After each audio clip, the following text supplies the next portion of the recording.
ब्रह्म ज्योति ज्योतिष चैनल को अभी सब्सक्राइब करें और बेल का बटन दबा के हमारे लेटेस्ट वीडियोस की नोटिफिकेशंस निरंतर प्राप्त करते रहें। जय ब्रह्मदेव।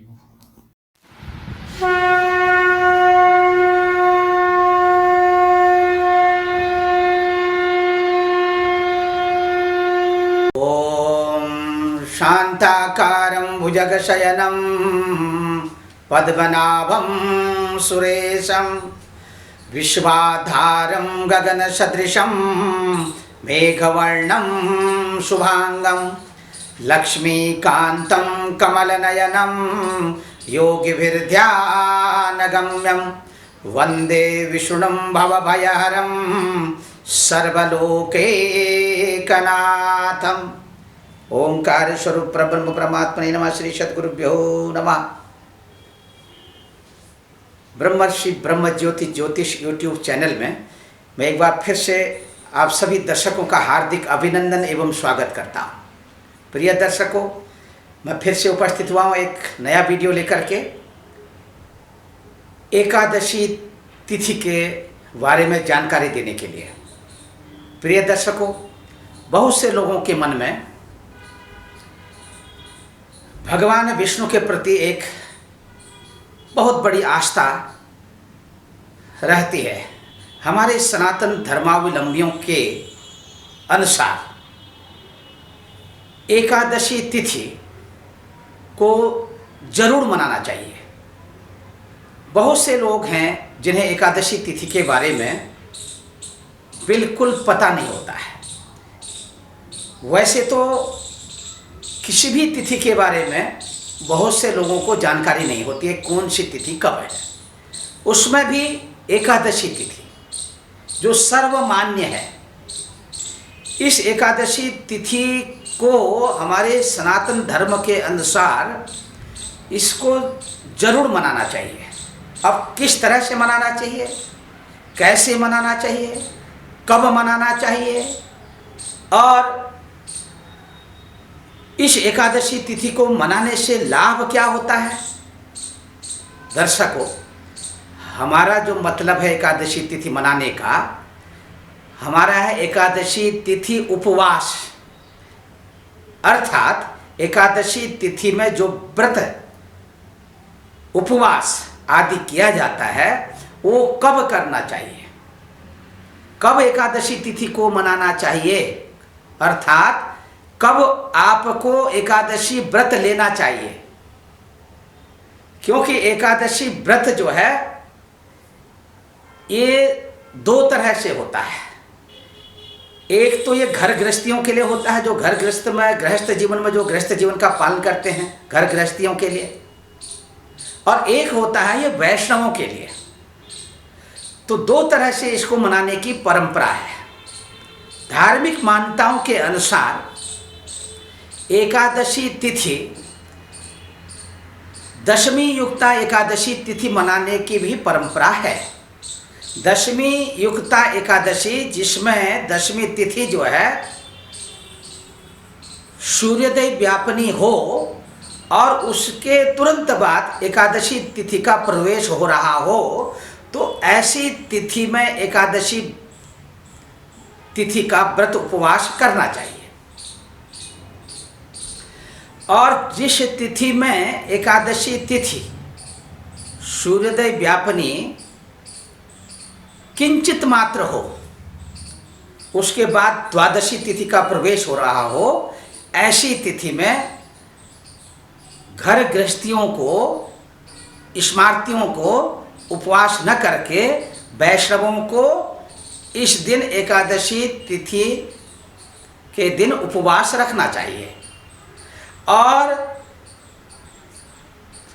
जिस किसी तिथि में एकादशी तिथि के तुरंत बाद, एकादशी तिथि के बाद द्वादशी तिथि का प्रवेश हो रहा हो, अथवा एकादशी तिथि सूर्योदय से लेकर के सूर्यास्त तक अथवा सूर्यास्त के बाद तक व्याप्त हो, तो उसके बाद द्वादशी तिथि का प्रवेश हो रहा हो, ऐसी तिथि में स्मार्ता नाम, वैष्णवा नाम अर्थात स्मार्तियों, घर गृहस्थियों को, वैष्णवों को, दोनों को इसी दिन जो है उपवास रखना चाहिए। अब देखिए इस उपवास को क्यों करना चाहिए, किस लिए करना चाहिए, यह एक बहुत बड़ा विषय है। बहुत से लोगों को इसके एकादशी व्रत के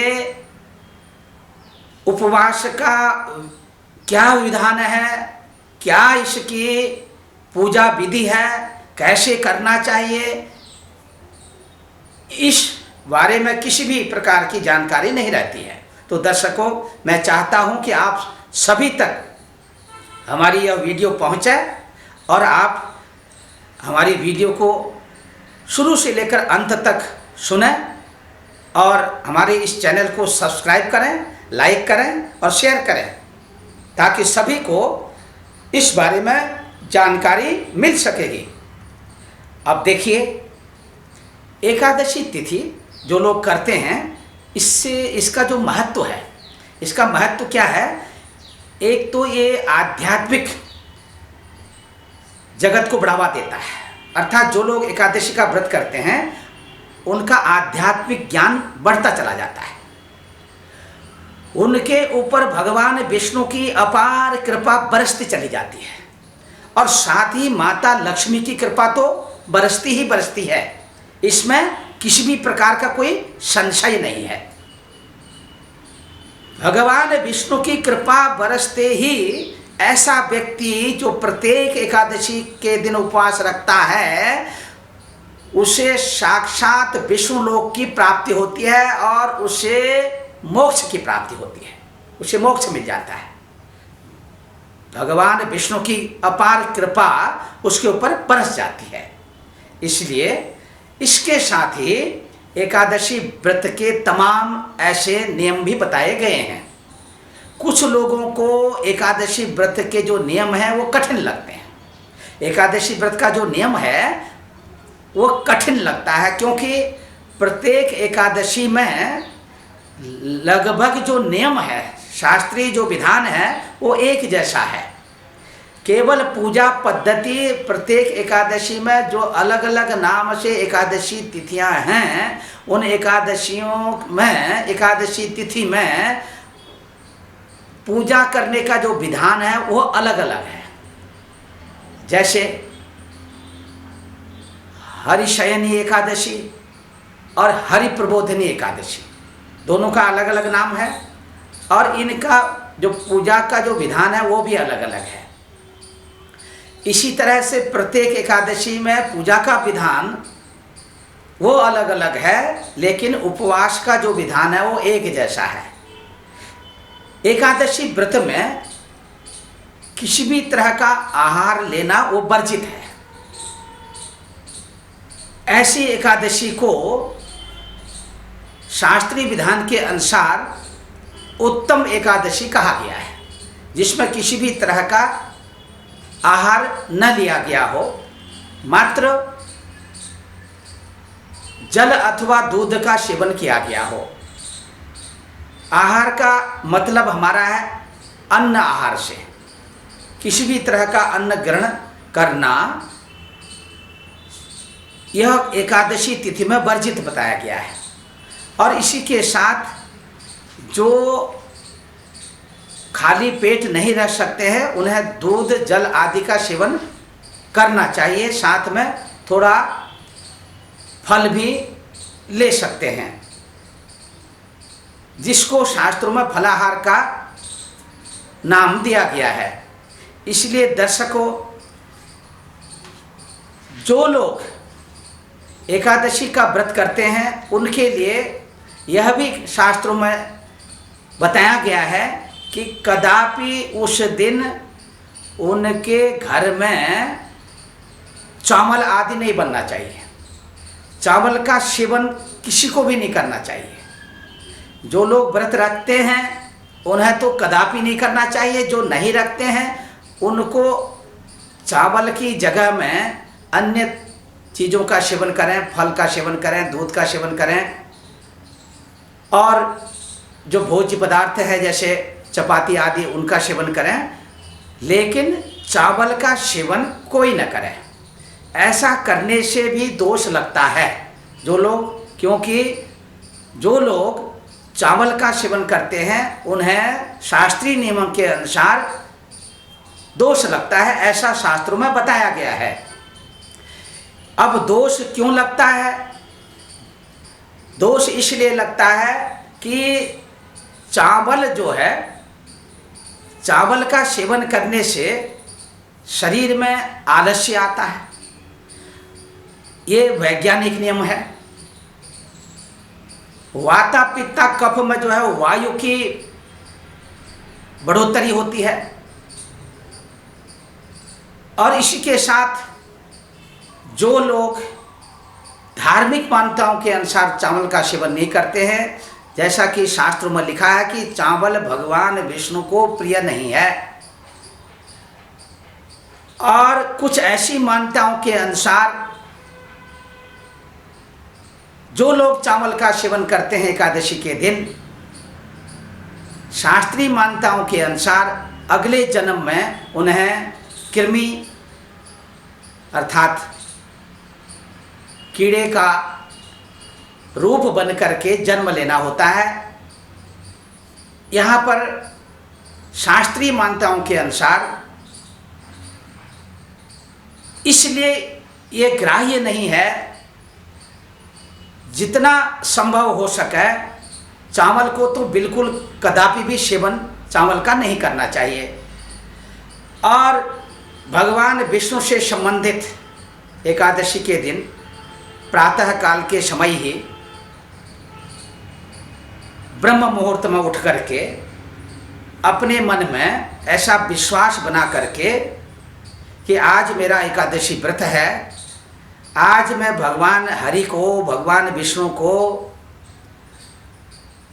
या भगवान हरि अथवा भगवान विष्णु से निमित्त उपवास रख रहा हूँ और भगवान विष्णु की, भगवान हरि की हमारे संपूर्ण घर में, हमारे इष्ट मित्रों में भगवान विष्णु की कृपा जागृत हो, भगवान विष्णु सबका कल्याण करें, ऐसी भावना जागृत करके और ब्रह्म मुहूर्त में उठ करके स्नान आदि क्रिया करके भगवान विष्णु से निमित्त पूजा अर्चना करनी चाहिए, पूजा अर्चना करनी चाहिए। और इसमें हो सके तो इस दिन कदापि भी, दिन में जो लोग, काफ़ी लोग होते हैं जिनकी आदत होती है कि दिन के समय में वो आराम करना चाहते हैं 12-1 बजे 2 बजे के करीब में, तो जो उपवास रखते हैं उनको तो कदापि शयन नहीं करना चाहिए। और हो सके तो रात्रि जागरण करें और दिन के समय किसी भी तरह का कोई आलस्य ना आए तो दिन भर ओम नमो भगवते वासुदेवाय के इस महामंत्र की माला जपें। भगवान विष्णु से संबंधित अथवा गोपाल जी से संबंधित गोपाल सहस्र नाम अथवा विष्णु सहस्र नाम का पाठ करें। राम रक्षा स्तोत्र का पाठ भी कर सकते हैं और साथ में श्री सूक्त, लक्ष्मी सूक्त का पाठ भी कर सकते हैं। इससे माता लक्ष्मी की कृपा जागृत होती है, भगवान विष्णु प्रसन्न होते हैं। तो इस तरह से जैसा कि बताया गया है कि अभी इससे पहले भी मैंने अभी अपने इसी वीडियो में बताया है कि प्रत्येक महीने में प्रत्येक एकादशी का अलग अलग नाम दिया गया है। शास्त्रों के अनुसार एक महीने में जैसे कि 2 एकादशियां जो आती हैं और दूसरे महीने में फिर 2 एकादशियां आती हैं, इस तरह से 12 महीनों में 24 एकादशियों का विधान बताया गया है। अब ये 24 एकादशियों का जो नाम है, सबसे पहले आप सबको ये जानना चाहिए। 24 एकादशियां मैं जनवरी के महीने से वर्ष का प्रारंभ न मान करके, क्योंकि ये जो जनवरी का जो महीना है, प्रथम जनवरी से लेकर ये इंग्लिश का महीना है, आंग्ल महीना कहते हैं इसको। तो हमारा जो महीना है सनातन धर्मावलंबियों का, ये चैत्र शुक्ल पक्ष की प्रतिपदा से प्रारंभ होता है। तो चैत्र शुक्ल पक्ष से ही मैं यहाँ पर आपको एकादशियों के नाम गिना रहा हूँ। तो जिस एकादशी का यथा नाम तथा गुण, जिस एकादशी का जैसा नाम है उसका वैसा ही गुण है, उसका वैसा ही विधान है, वैसा ही फल कहा गया है। और इसमें जो चैत्र शुक्ल पक्ष एकादशी का जो नाम दिया गया है, इस चैत्र शुक्ल पक्ष की एकादशी का जो नाम है, इसका नाम है कामदा एकादशी व्रत। और इसके बाद वैशाख कृष्ण पक्ष की जो एकादशी का जो नाम है वह है वरुथनी एकादशी। और इसके बाद वैशाख शुक्ल पक्ष की जो एकादशी है, इसका नाम है मोहिनी एकादशी व्रत। और इसके बाद ज्येष्ठ कृष्ण पक्ष की एकादशी का नाम है अपरा एकादशी व्रत। ज्येष्ठ शुक्ल पक्ष की एकादशी का नाम है निर्जला एकादशी व्रत। निर्जला एकादशी के नाम से ज्येष्ठ शुक्ल पक्ष की एकादशी जानी जाती है। इसके बाद आषाढ़ कृष्ण पक्ष की एकादशी को कहते हैं योगिनी एकादशी। आषाढ़ शुक्ल पक्ष की जो एकादशी है, इस एकादशी को कहते हैं हरिशयनी एकादशी।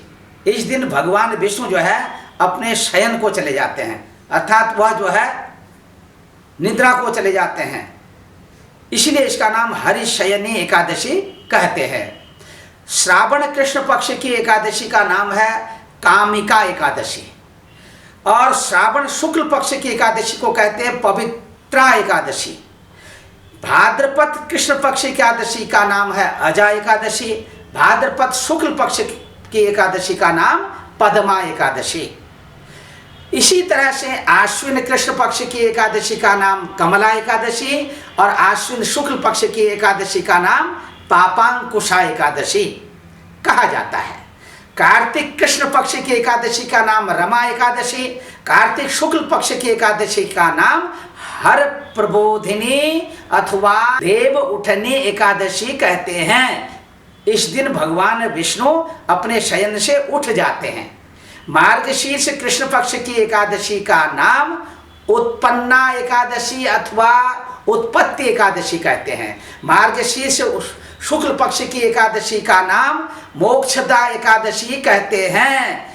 पक्ष एकादशी का नाम, पौष कृष्ण पक्ष एकादशी का नाम क्या है? सफला एकादशी। पौष शुक्ल पक्ष एकादशी का नाम है पुत्रदा एकादशी।